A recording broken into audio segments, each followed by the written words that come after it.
En inmunología, queridos y queridas estudiantes, vamos a abordar el tema 12, que aunque se titula Inmunodeficiencias innatas, también va a tratar de un tema bastante interesante, al menos en mi opinión, que es la evasión de los organismos del sistema inmune. Este tema tiene que ver con cómo evolucionan los organismos para intentar defenderse de las defensas, valga la contradicción. Efectivamente, nuestras defensas son un sistema de ataque contra esos organismos y esos organismos patógenos quieren defenderse. Así pues, vamos a empezar con la primera parte de este tema que se titula Evasión del sistema inmune por los patógenos. Y es que las inmunodeficiencias pueden entenderse en sentido global como la incapacidad del sistema inmune para defenderse. Y esta incapacidad puede tener dos causas. La primera, que veremos más adelante a continuación, son fallos genéticos, fallos en genes de los mecanismos del sistema inmune que evidentemente al estar mutados, al fallar, pues generan una deficiencia en los mecanismos de defensa. Aunque a veces esta deficiencia puede provenir también no de genes, sino del ambiente, por ejemplo, por una malnutrición, ya que la malnutrición es la principal causa de inmunodeficiencias. Pero la segunda causa de inmunodeficiencia no se debe al hospedador, no se debe a la persona o el animal que se tiene que defender, sino a las estrategias que han sido desarrolladas por los microorganismos durante su evolución o su coevolución con nosotros, con los animales. Estas estrategias que intentan evadir el sistema inmune para, obviamente, seguir propagándose. Entonces, estas inmunodeficiencias son debidas a que los organismos patógenos han evolucionado, como decía, una serie de mecanismos que, en algunos casos son realmente muy ingeniosos, o parecerían muy ingeniosos, parece mentira que se hayan desarrollado simplemente por mutación y selección, pero así ha sido. Obviamente no hay ningún otro mecanismo que permita este desarrollo de estas estrategias, digámoslo así, defensivas. Entonces, los organismos patógenos en su estrategia reproductora pueden causar, obviamente, infecciones agudas, o sea, muy intensas, pero de corta duración, aunque de alta capacidad de contagio, o bien pueden causar infecciones crónicas de larga duración, lo que implica evadir las defensas del organismo. En cualquier caso, estos patógenos, para propagarse, necesitan cumplir tres condiciones. Obviamente, tienen que replicarse en el hospedador, tienen que ser capaces de contagiarse a otros nuevos, tienen que ser también capaces de no activar intensamente el sistema inmune, porque si lo activan intensamente, este va a acabar con ellos. Y también tienen que ser capaces de coexistir con el huésped o con el hospedador y no matarlo con excesiva rapidez, porque si lo matan con excesiva rapidez, no hay tiempo para contagiarse o para pasar a otro organismo, ya que estos organismos, normalmente parásitos, viven en el interior de los hospedadores y si los matan rápidamente pues no tienen tiempo de contagiar a otros. Esto indica un tema interesante, que es que la virulencia de los organismos, entendida esta virulencia como la capacidad de reproducirse rápidamente y de generar una rápida y una intensa enfermedad, pues esta virulencia es inversamente proporcional a la capacidad de generar una epidemia, es decir, de contagiarse. Cuanto más virulento es un organismo, si más rápidamente mata a ese hospedador, menos probabilidades tendrá de contagiarse a otros organismos, con lo cual menos epidémico será. De ahí que, afortunadamente, debido a esta limitación que tienen los organismos, pues no existen organismos virulentos y muy contagiosos, porque habrían acabado ya con su medio de vida. Su medio de vida es, obviamente, los hospedadores a los que infectan. Ya sabemos que dependiendo del tipo de microorganismo que el sistema inmune detecte, se van a poner en marcha distintos mecanismos efectores que van a ser los más eficaces en principio para acabar con ese tipo de microorganismo.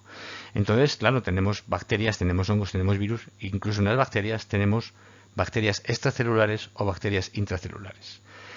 Los mecanismos que ponen en marcha para evadirse el sistema inmune estos microorganismos son diferentes, porque, claro, tienen que intentar evadir los mecanismos efectores que van a atacarles. Entonces, en el caso de las bacterias extracelulares, aquí tenemos una lista de las estrategias, de los mecanismos que emplean para evadirse del sistema inmune. La primera sería la ocultación o la inhibición de los patrones moleculares asociados a microorganismos, los MAMPs. Por ejemplo, bloquean la detección del LPS, tenemos una hipoacilación del lípido A, que es un antagonista para los receptores TLR4, con lo cual si es un antagonista estos no se van a activar, si no se activan no se producirá la respuesta inflamatoria. O la bacteria se puede recubrir con proteínas del propio hospedador, es decir, la bacteria se disfraza como si fuera una célula del organismo al que va a infectar y evita así ser detectada. También tenemos, que lo veremos más adelante con más detalle, la variación antigénica. Esto son mutaciones que producen variantes de distintas moléculas que permiten un escape del sistema inmune. Es decir, estas mutaciones permiten escapar, por ejemplo, a la acción de los anticuerpos. Un antígeno muta, un anticuerpo era capaz de unirse al antígeno anterior, no mutado, pero al haber mutado el anticuerpo, por ejemplo, ha perdido la capacidad de unirse al antígeno. También pueden inhibir la opsonización. Recordemos que la opsonización es este recubrimiento de las bacterias por parte del complemento o por parte de anticuerpos que permiten luego la fagocitosis de la bacteria. Bueno, pues las bacterias pueden secretar factores que degradan el complemento. Ese complemento que se ha unido es degradado. Pueden bloquear la fijación del complemento a la cápsula del polisacárido, con lo cual si el complemento no se une, obviamente la opsonización no funciona. Y también pueden producir proteínas que se unen a la región Fc de los anticuerpos. Es decir, fijaos que la manera de los anticuerpos que tienen para opsonizar, la manera que tienen para opsonizar es unirse a los antígenos en la superficie y la parte Fc, es decir, la parte del palito de la Y que supone la molécula de anticuerpo, está dirigida hacia el exterior. Esa parte Fc va a ser detectada por receptores de la región Fc. Pero si la bacteria produce proteínas que se unen a la región Fc de los anticuerpos, estas regiones Fc no van a poder unirse a los receptores presentes en las células fagocíticas, con lo cual estas células fagocíticas no van a poder detectar esta opsonización causada por los anticuerpos. También las bacterias pueden inhibir las especies reactivas de oxígeno. Recordemos que los macrófagos generaban la explosión respiratoria. Si esta explosión respiratoria no se genera, pues o es inhibida, pues estas especies reactivas de oxígeno no van a ser secretadas al exterior y no van a poder actuar. O si son secretadas, pues algunas enzimas pueden inhibir esas especies reactivas de oxígeno y evitar la actividad. Por ejemplo, la catalasa o la superóxido dismutasa son dos enzimas que pueden ser producidas por algunas bacterias. También una estrategia que el hospedador pues utiliza para luchar contra las bacterias es la resistencia a los péptidos antibacterianos. Mejor dicho, no la resistencia, sino la generación de péptidos antibacterianos. Bueno, las bacterias se hacen resistentes a estos péptidos antibacterianos. De nuevo, ¿cómo? Pues con enzimas que los degradan, por ejemplo, o con una serie de modulación de los fosfolípidos de su membrana que impiden que estos lípidos puedan captar estos péptidos antibacterianos, es decir, que sean un nicho para que estos péptidos antibacterianos se introduzcan en la membrana, formen poros que matarían a las bacterias. Y luego también tenemos un mecanismo muy interesante que es la generación de un inyectosoma, que es la inyección directa de toxinas que impiden algún proceso contra estas bacterias, es decir, por ejemplo, la fagocitosis. Es decir, lo que hace la bacteria es inyectar toxinas en la célula de manera que esas toxinas no solo van a intentar matar a la célula, sino que también pueden inhibir los procesos de lucha contra las bacterias. Aquí tenemos un esquema de lo que sería este inyectosoma, que es un mecanismo molecular capaz de inyectar toxinas o determinadas proteínas al interior de una célula. En algunos casos esta célula puede ser una célula del sistema inmune. Entonces, estos inyectosomas están formados por más de 20 proteínas diferentes y atraviesan las dos membranas, y la pared celular también, tanto la membrana de la bacteria como la membrana de la célula a la que van a, obviamente, inyectar esa toxina. Forman una especie de jeringa con una aguja, una especie de aguja, el needle es la aguja en inglés, con una punta, tip, y este mecanismo es capaz de inyectar, pues lo que pone aquí, moléculas bacterianas efectoras a una célula diana. ¿De acuerdo? Entonces esto es cómo funcionaría un inyectosoma, que estaría formado por la polimerización de varias subunidades de proteína, que son unos círculos amarillos aquí, que van a formar esa aguja de la célula, y por el interior se formaría como una especie de cilindro, un poro, que permitiría la inyección de las toxinas al interior de la célula diana. Esto es, por supuesto, un mecanismo complicado que, no obstante, ha sido seleccionado durante la evolución de las bacterias en su lucha contra otras células. Pero claro, hay que recordar que las bacterias llevaron en el planeta solas más de 2.000 millones de años antes de que las células eucariotas surgieran y que tenían una capacidad metabólica y una capacidad, digamos, de mutaciones y de ingeniería genética, llamémoslo así, pues muy impresionante, y de hecho la tienen todavía muy impresionante, con lo cual esos mecanismos de mutación suceden de manera extraordinariamente rápida.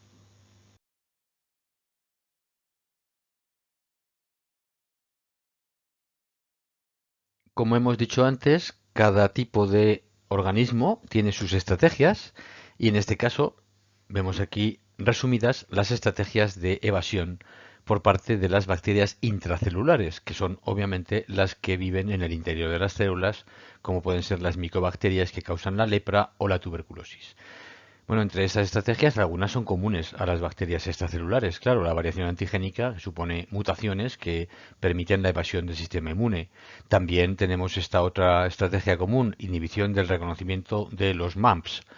En este caso tenemos un enzima que hidroliza el peptidoglicano o secretan toxinas intracelulares que bloquean las rutas de la MAP quinasa y del NF-κB, con lo cual obviamente van a impedir la expresión de genes proinflamatorios que en algunos casos, por ejemplo, pueden poner en marcha la explosión respiratoria, que es muy importante en el caso de estas bacterias intracelulares.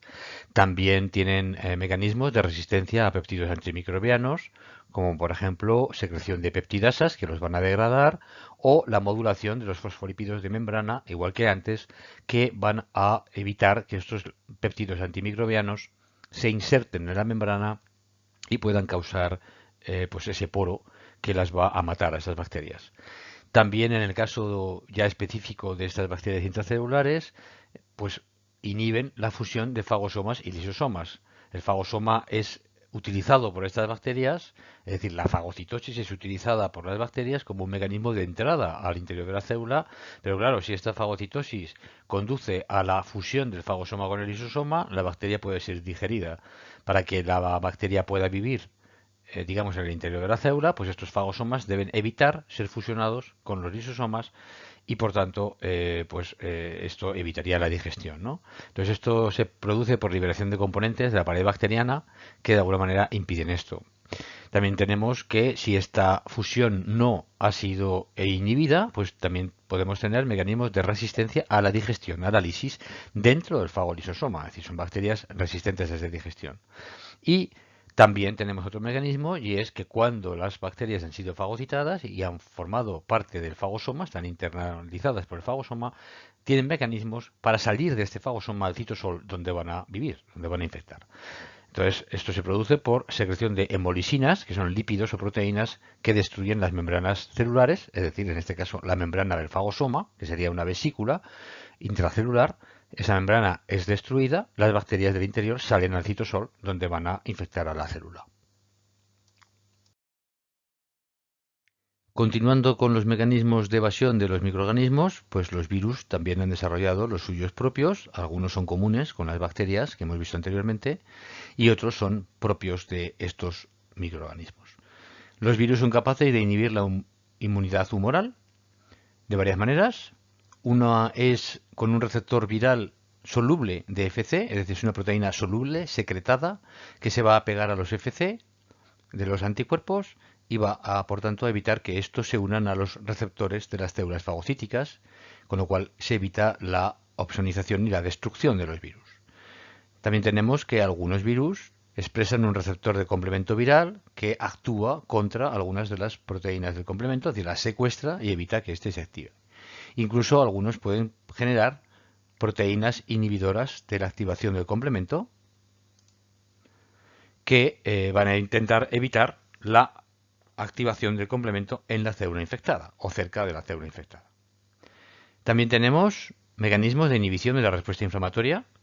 Por ejemplo, algunos virus pueden generar proteínas receptoras de quimiocinas, las secuestran, es decir, estas proteínas las captan, y estas quimiocinas, por tanto, al ser secuestradas, no pueden ser detectadas por las células que van a luchar contra los virus en el sitio de infección. con lo cual esas células inflamatorias estarían desorientadas, no sabrían dónde dirigirse, porque son las quimiocinas las que indican dónde deben ir. También tenemos un receptor o varios receptores solubles de citocinas. En este caso, secuestran a las citocinas, con lo cual estas citocinas no van a poder dar las órdenes ni las señales activadoras necesarias para la respuesta inflamatoria. También pueden inhibir las moléculas de adhesión, que son obviamente necesarias para que las células se comuniquen entre sí, pero también pasen el endotelio, se adhieran al endotelio y salgan a los sitios de infección. También tenemos receptores Toll-like, de las proteínas Toll víricos, que impiden la activación de NF-κB, es decir, captan los componentes moleculares del propio virus y bloquean la activación de los receptores Toll de las células del sistema inmune, las células innatas, ¿no? El sistema inmune innato. También los virus pueden bloquear la presentación de antígenos.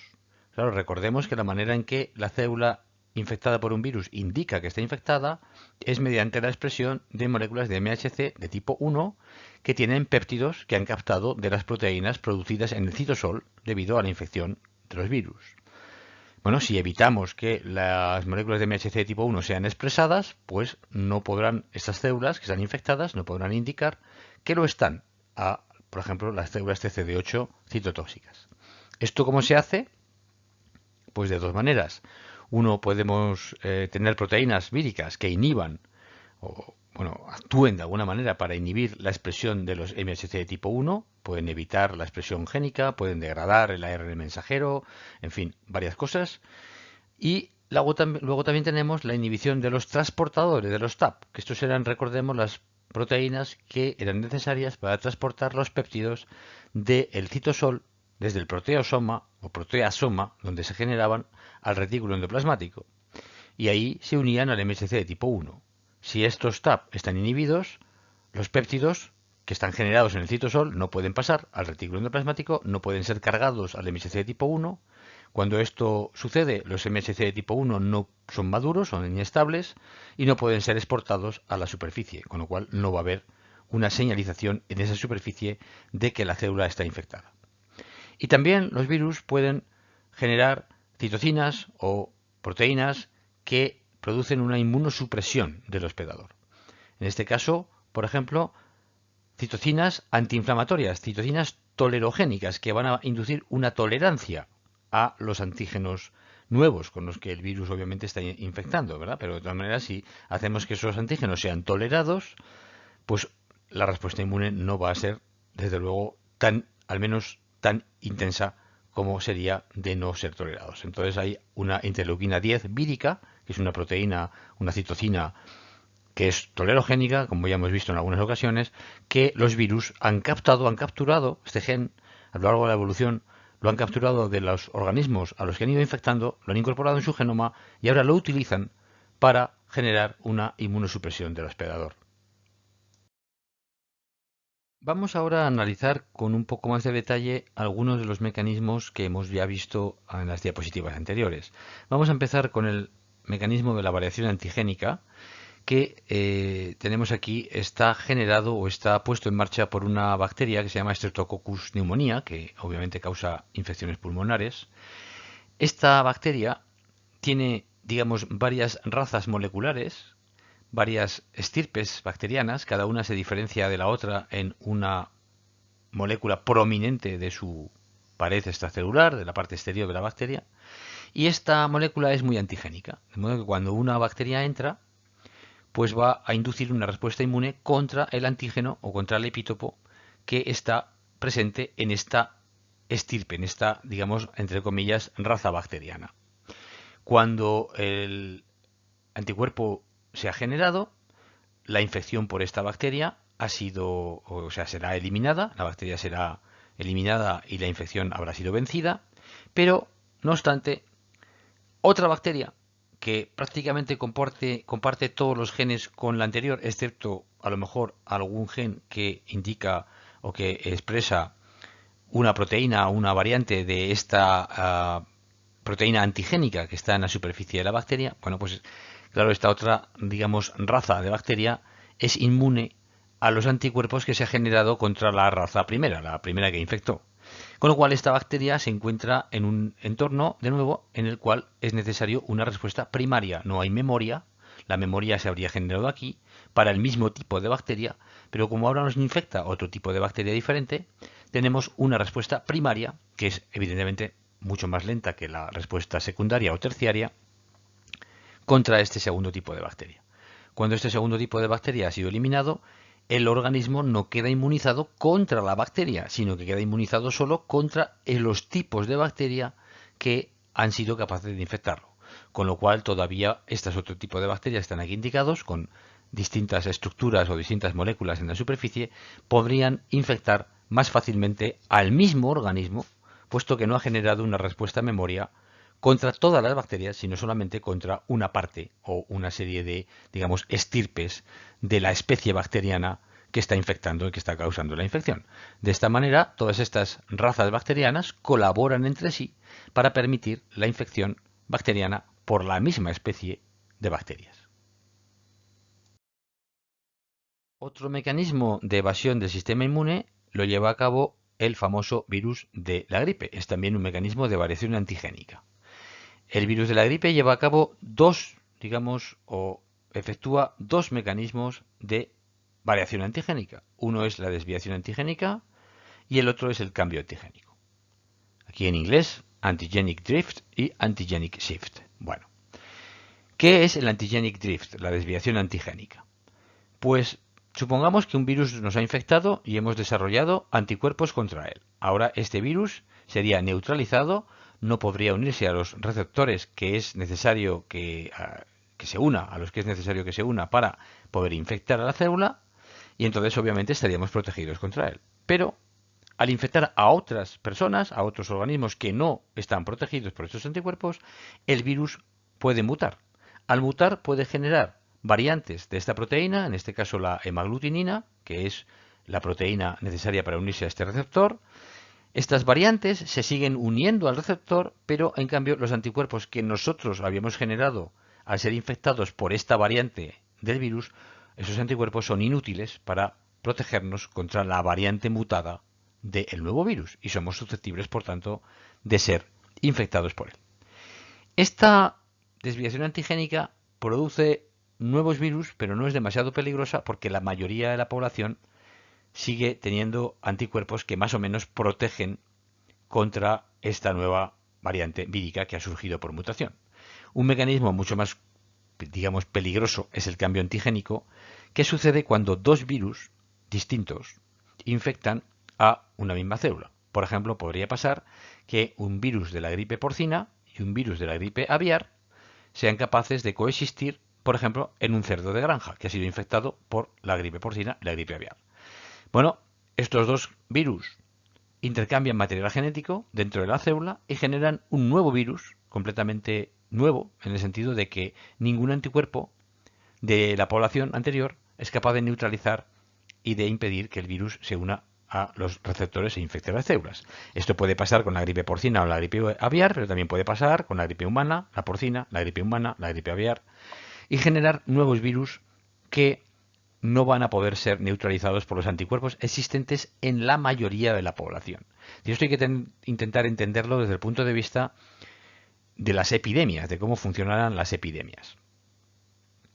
En general, la población está protegida contra una serie de variantes de virus y si los virus mutan, alguna parte de la población no estará protegida contra el nuevo virus. Entonces, esta manera de cambiar, esta manera de cambio antigénico, de desviación antigénica, lo que hace es generar una población de virus, o sea, una variante de virus, para la cual un porcentaje normalmente pequeño de la población va a ser susceptible. Porque la mayoría de la población tiene protección porque ha sido infectada por muchas variantes anteriores de los virus y en general los anticuerpos que se han producido los protegen. En cambio, el cambio antigénico, en cambio, pues lo que genera es que al ser un nuevo virus tan diferente de los anteriores que había infectado hasta entonces a la población, hace que este nuevo virus sea capaz de infectar a un porcentaje mucho más elevado de la población que no estará protegido por la memoria inmunológica ni por los anticuerpos anteriores. Con lo cual, claro, tenemos un mayor riesgo de epidemia, sobre todo porque insisto, hay mucho mayor porcentaje de sujetos, de personas, en el caso del virus de la gripe, que van a ser susceptibles a este virus. Este tipo de epidemias o de amenazas de epidemias han han sucedido en el pasado, pero afortunadamente no han llevado a cabo o no han conducido a ningún tipo de epidemia grave. Conviene mencionar aquí que nuestra tecnología farmacéutica, precisamente, ha generado pues fármacos antivirales que son capaces ahora de impedir la reproducción o al menos disminuirla de los virus incluso más patógenos que han existido. Uno es el virus de la gripe española, que tuvo lugar el año 1918 y que se llama gripe española porque España estaba en la Primera Guerra Mundial y era el único país que tenía un seguimiento de lo que estaba pasando con la epidemia. Los demás países en guerra pues no lo siguieron esta epidemia y de ahí tenemos el famoso nombre de gripe española. Bueno, este virus de la gripe ha sido resucitado, entre comillas, a partir de cuerpos de soldados americanos que murieron en la guerra, en Europa, de la gripe. No murieron por la guerra, sino que murieron de la gripe y que fueron conservados en formol, fueron repatriados y ahora algunos laboratorios en Estados Unidos o centros de investigación han sido capaces de sacar el ARN del virus de la gripe, de clonarlo y de generar virus de la gripe como los del virus del año 1918. Estos virus, desde luego, son mortales para ratones. Si se les inyecta a esos ratones, van a morir de la gripe. Pero si tratamos a estos ratones inyectados con fármacos antivirales que hemos desarrollado ahora, esos ratones no mueren y son capaces de vencer la infección. Es lo que he mencionado alguna vez.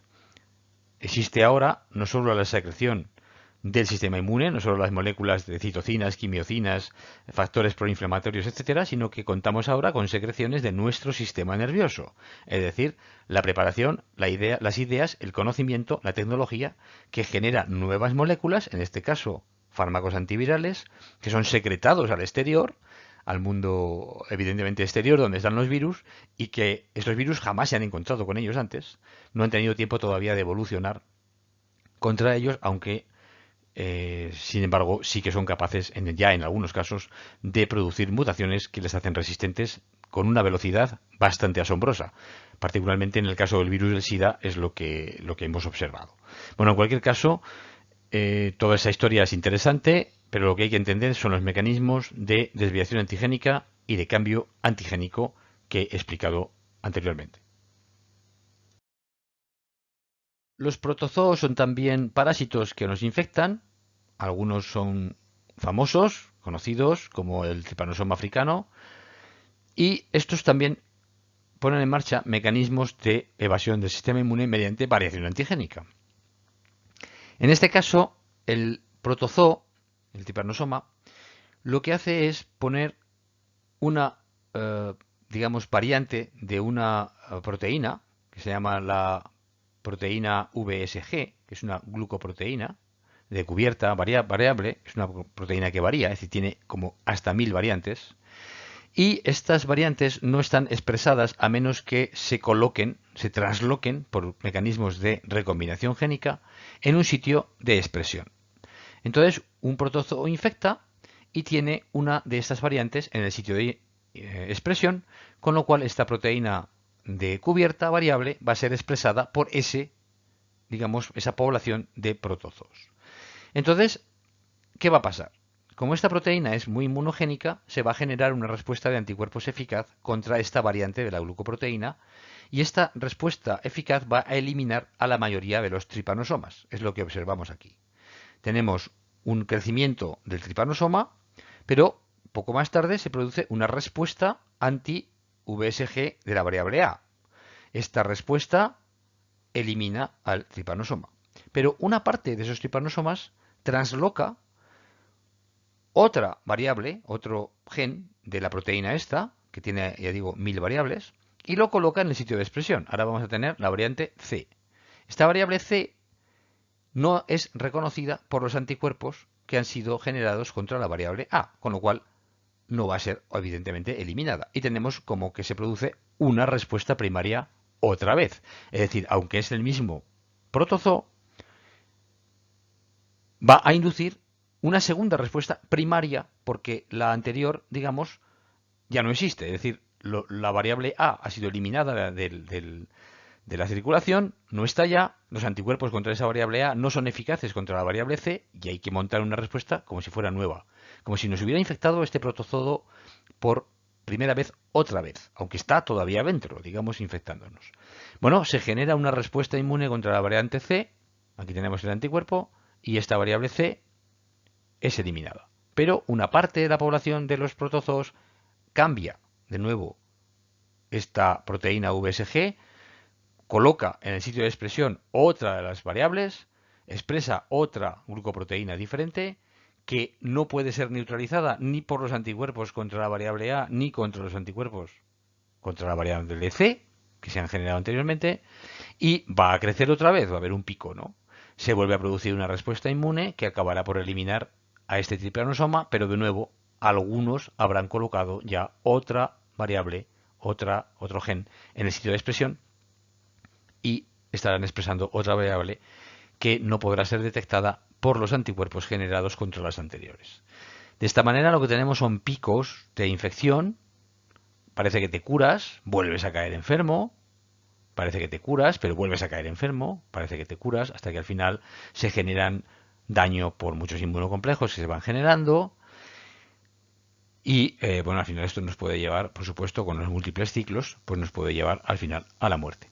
Además, existen algunos patógenos que pueden, obviamente, infectarnos. Estamos en un momento de inmunosupresión y algunos otros patógenos también pueden tener mecanismos parecidos a este.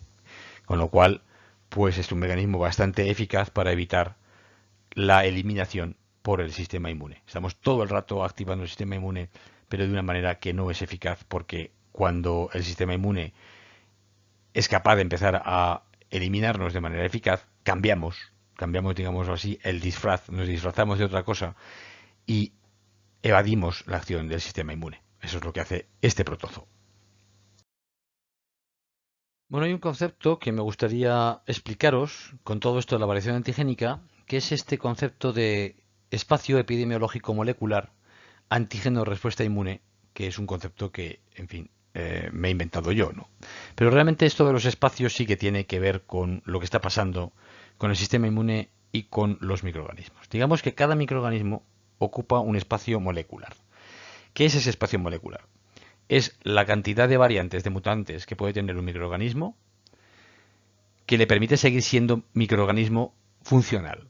Es decir, podemos tener un virus de la gripe, el cual podemos mutarlo de muchas maneras. Habrá algunos mutantes que seguirán siendo funcionales, es decir, podrán infectar células. Esos estarán dentro del espacio virus de la gripe. Si hay mutantes que impiden que el virus se reproduzca, evidentemente esos virus están fuera del espacio virus de la gripe. Contra el espacio virus de la gripe, por ejemplo, se va a poner en marcha otro espacio complementario que es el espacio del sistema inmune antivirus de la gripe. Ese espacio del sistema inmune antivirus de la gripe serán todas las variantes, por ejemplo, de anticuerpos que van a ser capaces de neutralizar a todos los mutantes del espacio virus de la gripe. Bueno, esto es lo que intento expresar aquí con estos círculos. Este sería el espacio de antígeno en la población de microorganismos y este sería el espacio de anticuerpo en la población humana. Normalmente estos espacios, si todo va bien, el espacio de anticuerpos será capaz de neutralizar completamente al espacio de antígenos de la población de microorganismos, porque si no, alguna parte de esta población se escaparía a la acción del sistema inmune. El sistema inmune sería incapaz de, evidentemente, eliminar la infección, porque una parte de este espacio, digamos, no sería neutralizado por la parte correspondiente del espacio de anticuerpos, por ejemplo, en la población humana, que es lo que pongo aquí. Bueno, ¿qué pasa con un virus concreto? Un virus concreto no está ocupando todo el espacio, está ocupando solo una parte del espacio. Entonces, cuando viene un virus concreto y ataca, este virus está en una parte del espacio y se produce una respuesta inmune. Esta respuesta inmune va a neutralizar, en principio, a este organismo. Bueno, el microorganismo puede mutar. La mutación nos lo mueve por el espacio, aunque no nos lo separa del todo. Se produce un movimiento de la respuesta inmune y la respuesta inmune también lo neutraliza. Pero el virus puede volver a mutar. Se producirá también un cambio en el espacio de la respuesta inmune que neutralizará la mutación. Y de nuevo, si vuelve a mutar, se producirá también un cambio en la respuesta inmune que nos acabará neutralizando. Esto va pasando, digamos, pues año tras año con el virus de la gripe, que va generando este cambio, esta desviación antigénica, más bien. Es una desviación antigénica que va sucediendo, ¿no? Una especie de como de corriente de cambio por el espacio. Entonces el virus se va moviendo por el espacio intentando escaparse del espacio de la respuesta inmune que está en la población humana, ¿de acuerdo? En la población que ha sido infectada por el virus. ¿Qué sucede cuando hay un cambio antigénico? Es decir, tenemos un cambio antigénico. Pues el virus aparece en un espacio o en un subespacio de su espacio que es totalmente diferente del anterior. No tenemos ningún tipo de anticuerpos que sean capaces de neutralizarlo. Esto es tan diferente a todo esto que estos anticuerpos no lo neutralizan. ¿Qué hará falta? Hará falta que todas estas personas infectadas por este virus desarrollen una respuesta primaria otra vez que va a neutralizar a este. A partir de ese espacio se podría volver a producir lo que hemos visto aquí, esta desviación antigénica poco a poco. ¿De acuerdo? Entonces, esta es la manera en que los virus se van moviendo por su espacio y van obligando al sistema inmune a irse moviendo detrás de ellos para neutralizarlos.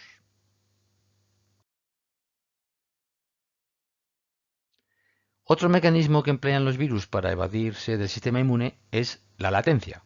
Lo que hacen los virus en estado de latencia es están infectando a las células, han infectado a las células, pero no se reproducen en el interior, con lo cual no pueden producir proteínas, no producen péptidos de esas proteínas, esos péptidos no están presentados por el MSC de tipo 1 y las células no detectan, es decir, las células del sistema inmune no detectan que la célula está infectada. Entonces, ¿cómo se reproduce el virus? Bueno, el virus de vez en cuando sale del estado de latencia, ¿verdad? Pero mientras tanto, que no salga del estado de latencia, sigue estando en el hospedador.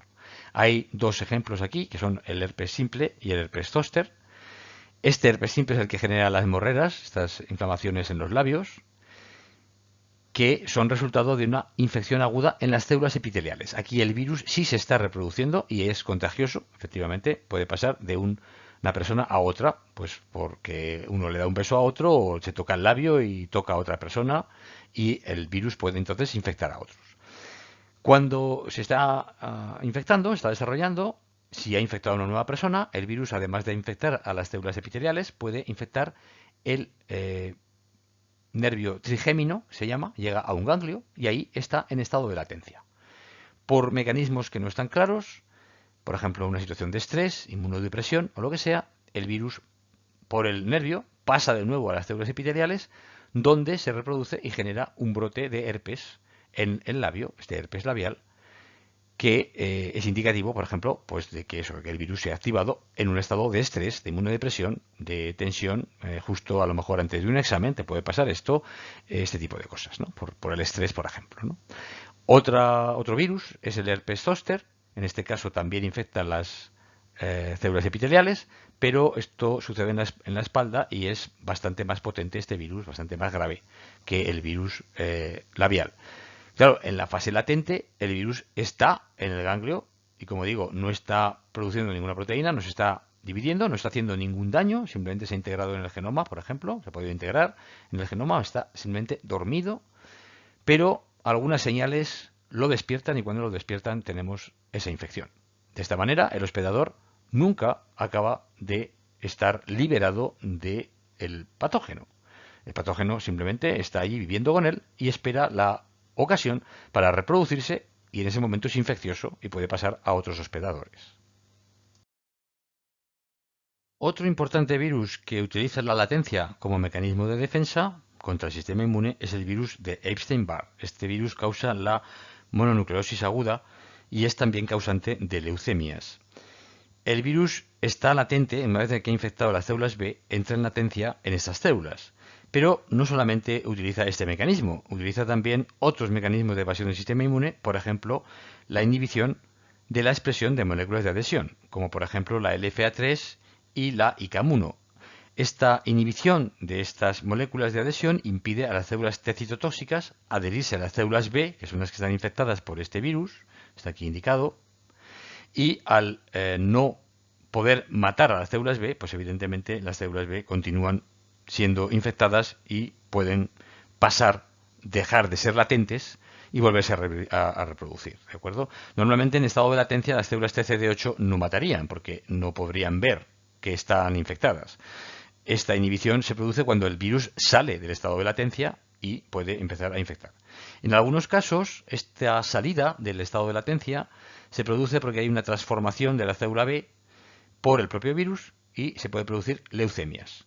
Y esta es uno de los problemas que causa este virus, que puede causar una leucemia. Y este virus además infecta a bastante porcentaje de la población. Más del 90% de la población está infectada por el virus. Entonces, este virus entra en latencia, pero cuando infecta por primera vez causa lo que se llama la mononucleosis aguda, que es muy poco grave en niños pequeños, que es cuando la suelen tener, porque el sistema inmune todavía no es maduro y no causa unos síntomas fuertes.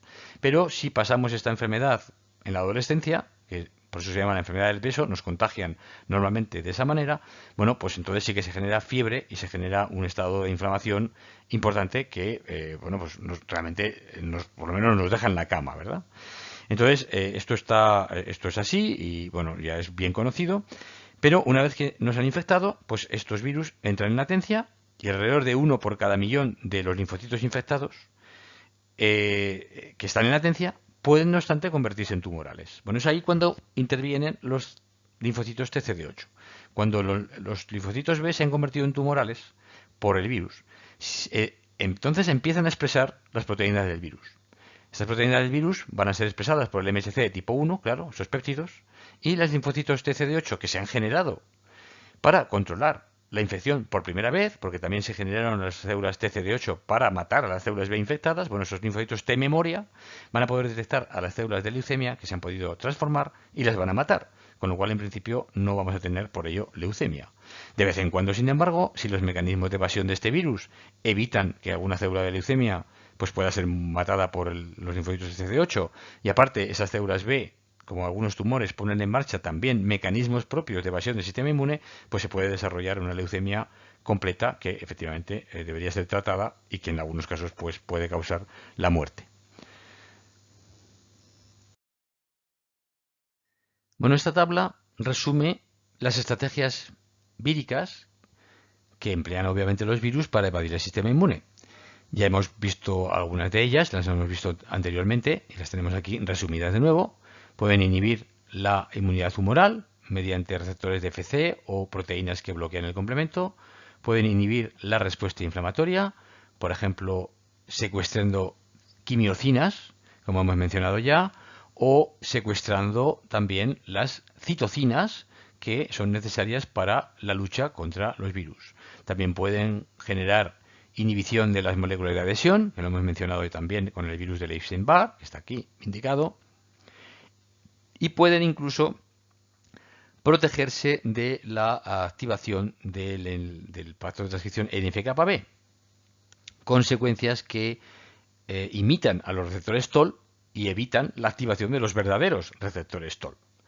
También pueden bloquear la presentación de antígenos, ya hemos visto que pueden bloquear la expresión del MSC de tipo 1 o los transportadores TAP, y también pueden generar la inmunosupresión del hospedador con estas citocinas, digamos, inmunosupresoras o tolerogénicas. Esto lo hemos mencionado ya, simplemente es un resumen de lo que hemos visto hasta ahora con respecto a los virus. Bueno, en el caso de las bacterias, cada bacteria a lo largo de su evolución ha ido desarrollando mecanismos propios para evadir el sistema inmune. Por ejemplo, la tuberculosis lo que hace es inhibir la fusión de los fagosomas y de los lisosomas en el macrófago, con lo cual esta bacteria, que puede penetrar a este macrófago, vivirá dentro de los fagosomas y dentro de los macrófagos infectados.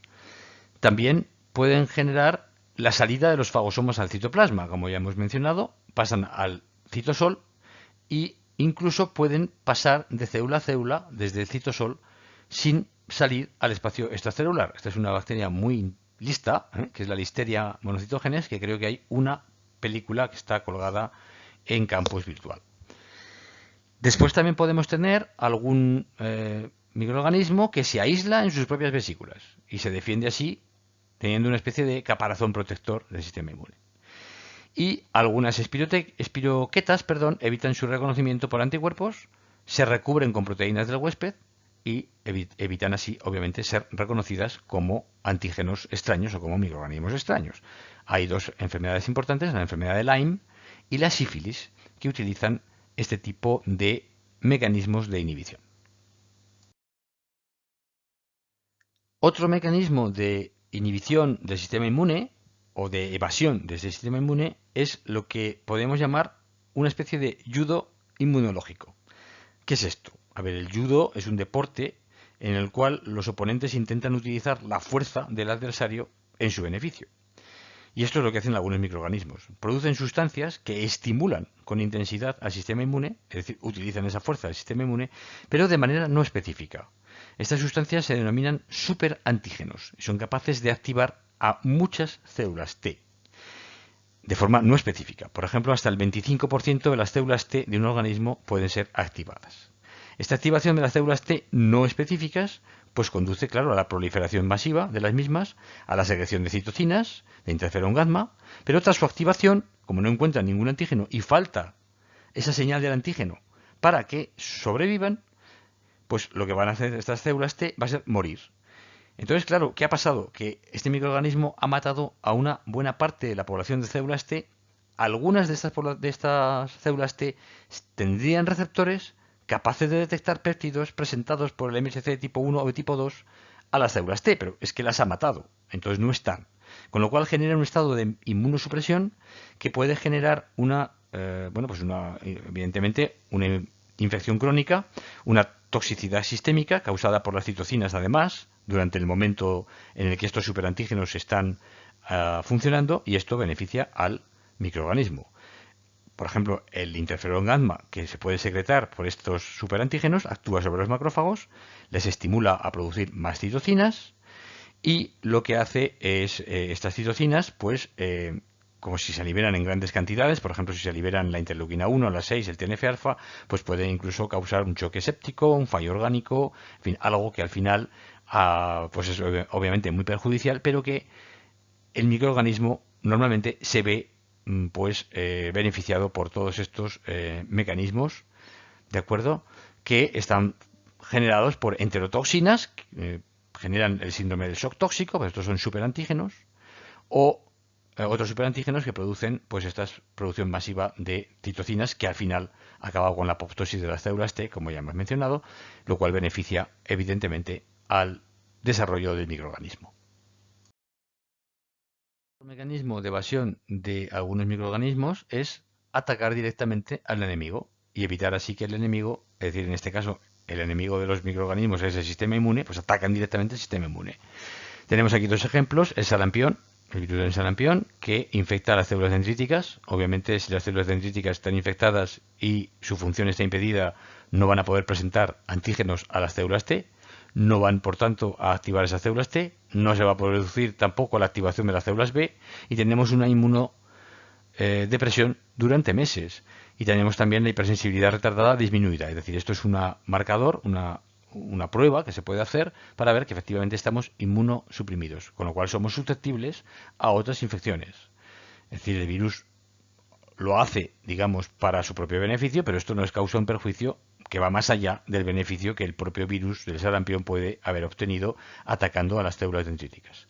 El virus del SIDA, otro famoso y conocido ejemplo, ataca a las células TCD4.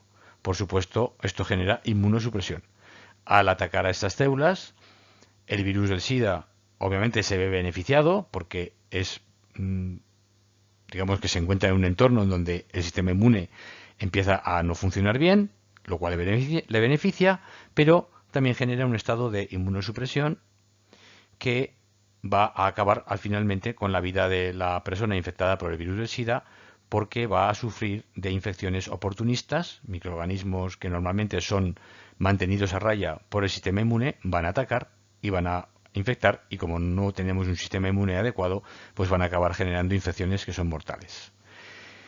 Curiosamente, la inmunosupresión también se produce por traumas, quemaduras o por cirugía, y esto nos pone en un estado en el que muchos microorganismos nos pueden atacar. Esto no es un mecanismo, obviamente, de evasión del sistema inmune, pero es un mecanismo que también genera inmunosupresión. Normalmente, esta inmunosupresión puede ser debida a que al destruir la piel, por ejemplo, en el caso de las quemaduras, las células dendríticas, además de que la barrera epitelial está disminuida, las células dendríticas de esa barrera epitelial están destruidas por la quemadura y no pueden, obviamente, migrar, no pueden ir a los ganglios linfáticos a presentar antígenos porque simplemente no hay células dendríticas. Con lo cual, todas las bacterias que entran por la piel, que además está quemada, está dañada, pues no se encuentran con las células del sistema inmune innato porque no están en ese momento en la piel y esto, ya hemos visto, aumenta muchísimo la susceptibilidad a las infecciones. Bueno, otros microorganismos pueden protegerse de la acción del sistema inmune induciendo en este una decisión errónea, es decir, la puesta en marcha de mecanismos que no van a ser eficaces para erradicar la infección. Ya hemos mencionado que el sistema inmune debe decidir qué mecanismos poner en marcha cuando detecta un microorganismo y esos mecanismos deben ser obviamente eficaces. Bueno, si el microorganismo engaña al sistema inmune de alguna manera y induce un mecanismo que no es eficaz para su erradicación, pues obviamente esto es beneficioso para el microorganismo. Esta estrategia es la que puede emplear la bacteria causante de la lepra, una enfermedad, bueno, que es famosa, digamos, en fin, mundialmente famosa, ¿no? Porque aparece en la Biblia, aparece en el Nuevo Testamento, etcétera. Bueno, hoy sabemos muchísimo más de lo que se sabía en aquella época sobre esta enfermedad y sabemos que existen dos tipos de enfermedades, al menos por los síntomas que generan. Una es la lepra tuberculoide y la otra es la lepra lepromatosa. La lepra tuberculoide es una enfermedad que está más o menos controlada por el sistema inmune, es decir, el sistema inmune ha producido una respuesta correcta contra la bacteria. Los microorganismos están en bajos niveles o a veces no son ni detectables, la infectividad es baja, tenemos granulomas que controlan la difusión del microorganismo, tenemos una inflamación local solo y tenemos poco daño de los nervios periféricos.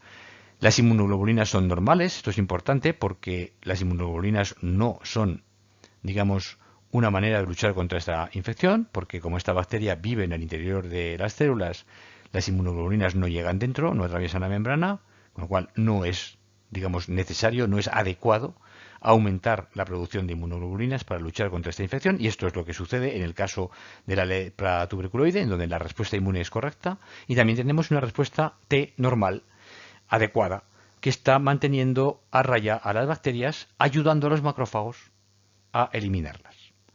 Sin embargo, en algunas personas se produce otro tipo de lepra diferente, que es la lepra lepromatosa.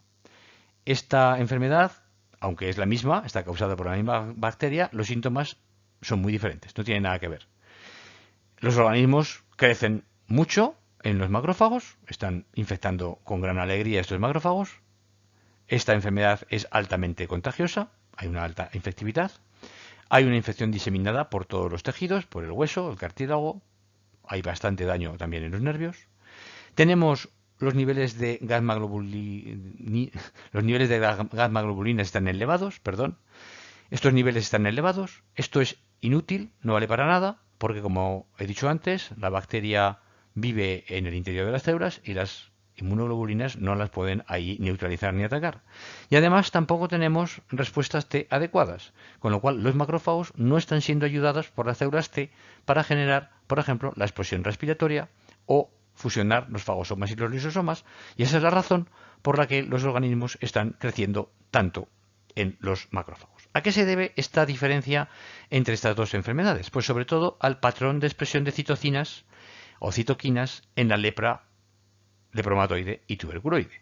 Cuando vemos qué citocinas se expresan en la lepra tuberculoide, se están expresando citocinas propias de las células Th1, es decir, se han diferenciado esas células T a Th1, que es el fenotipo de célula T correcto, el que debe ayudar a los macrófagos, y estas células Th1 están produciendo citocinas propias de estas células, obviamente, entre las que se encuentran la interleuquina 2, el interferón gamma o el TNF-beta.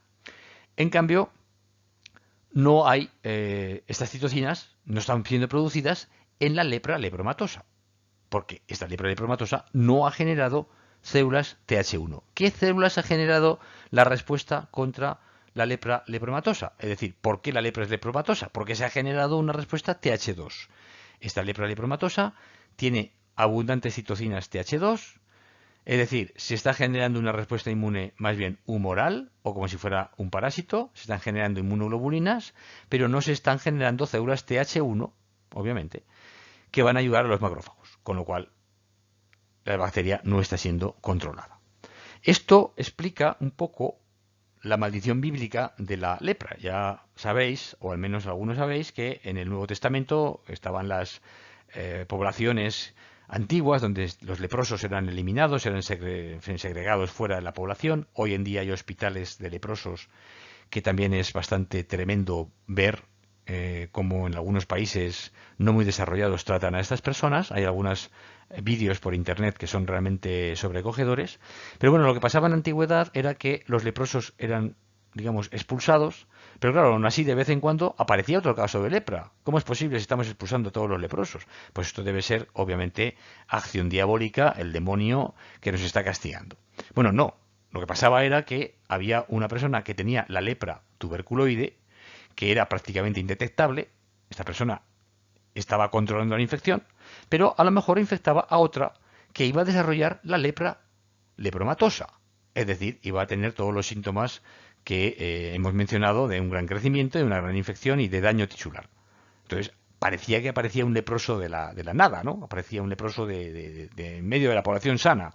No, lo que pasa es que la población no estaba sana, había personas que tenían la lepra tuberculoide que contagiaban a otras y al contagiarse algunas, pues efectivamente si desarrollaban lepra tuberculoide no se iban a enterar, pero si desarrollaban lepra lepromatosa era como si hubiera aparecido un caso aparentemente por acción divina o por acción diabólica en este caso. Acabar con este asunto de la resistencia de los microorganismos al sistema inmune, cómo se evaden, hay que tener en cuenta, continuando con lo anterior, que cuando los microorganismos inducen una respuesta equivocada en el sistema inmune, esta respuesta inmune también va a producir daño, porque se produce siempre un daño colateral. Incluso cuando la respuesta es adecuada, se produce el daño colateral. Por supuesto, si la respuesta no es adecuada, además de no poder controlar la infección, tenemos el daño colateral que no nos sirve para nada. Esto nos conduce a la ineficacia inmunológica. Hay algunos ejemplos, como el virus sincicial respiratorio, que en lugar de activar una respuesta TCD8, activa una respuesta TCD4, TH2, produce citocinas inadecuadas que encima actúan sobre el músculo del pulmón, nos produce bronquiolitis fatigante, pero no nos produce, digamos, la eliminación de la infección.